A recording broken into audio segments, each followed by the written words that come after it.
This is Mike Stewart. Today's video, we spotlight a faded character that really was the inspiration for Batman. In fact, they both started out as comic book heroes. Let's see, they both have secret identities, study the occult in Asia, wear costumes, disguise their voice, allied to the police commissioner to fight crime, and both have babelicious knockout girlfriends. Could we be talking about The Shadow? But to fully understand, let me put on my 1930s announcer voice. One thrives in popularity, the other reached their demise. The Shadow, mysterious character who aids the forces of law and order, is in reality Lamont Cranston, wealthy young man about town. Years ago in the Orient, Lamont learned the strange and hypnotic power that allowed him to cloud men's minds so they cannot see him. Lamont's companion, the lovely Margot Lane, is the only one that knows to whom the voice of the invisible Shadow belongs. Who knows what evil lurks in the hearts of men? The Shadow knows.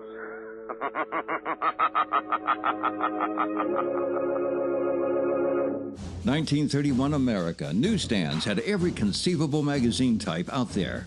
After all, printed newspapers and magazines, they were the YouTube of its day.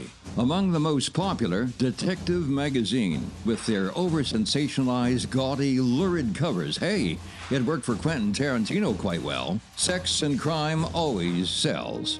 Just watch a half hour of Inside Edition. From 1931 pulp magazines, we leap to radio in 1937. That's when The Shadow really took off in popularity. Woody Allen did a brilliant tribute to those over-the-top broadcasts with his film Radio Days. Every night he listens to the radio. I can't keep him away. I say go to the beach, play in the sun, get some fresh air. No, the Lone Ranger, the Shadow. Dr. Faber. Eh? What? Who's that? Don't be startled, Dr. Faber. Who are you? I am the Shadow. Are you in this room? I can't see you. I regret that I must remain in the shadows. Still, the question remains, why didn't that popularity translate to film? The major studios, they could care less about a comic book character. They had the real thing, their James Cagney's, Edward G. Robinson. On the other side, they had their Judy Garlands and Gene Kellys doing musicals. So the very popular radio show was relegated to Poverty Row Studios. No budget, no production, no movie stars. These are level beds. I have men. Mr. Weston speaking. Shadow. The man you are searching for is tied up in room 25 at the Acme Hotel on the waterfront.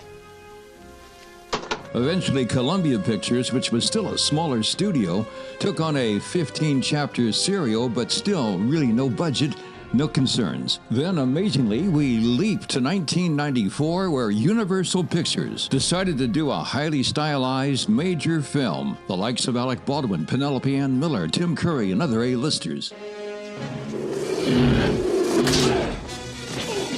You committed murder, Duke. Now you're going to confess to it. Hell, I will. You will, Duke. Because if you don't, I'll be there. In every empty room, as inevitable as your guilty conscience. You don't scare me! You son of a... You will go to the 8th Precinct house on 2nd Avenue and surrender yourself. And you will do it now. I got that! I'll do it! I'll do it! Oh my God! Oh my God! I'll confess! For God's sake, I don't want to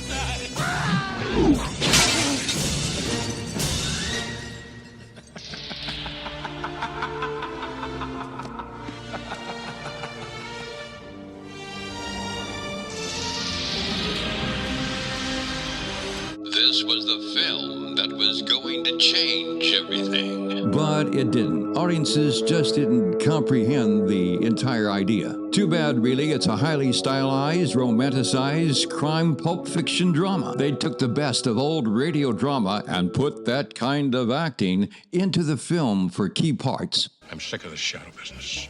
His meddling in police affairs. This time tomorrow. I'll put a task force on him.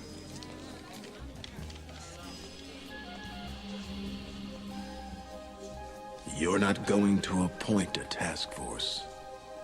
No, hell with it. I'm not going to appoint a task force. You're not going to pay any attention to these reports of the Shadow. Ignore them entirely. There is no Shadow. Well, there is no Shadow. If there were, I'd be Eleanor Roosevelt.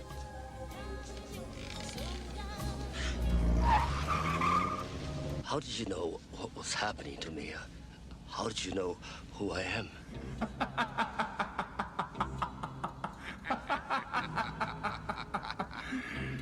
The Shadow knows.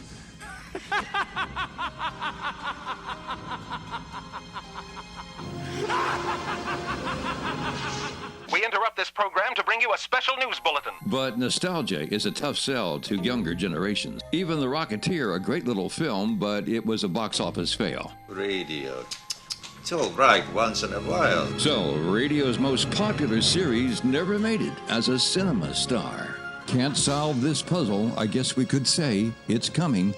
Only the Shadow knows. This is Mike Stewart.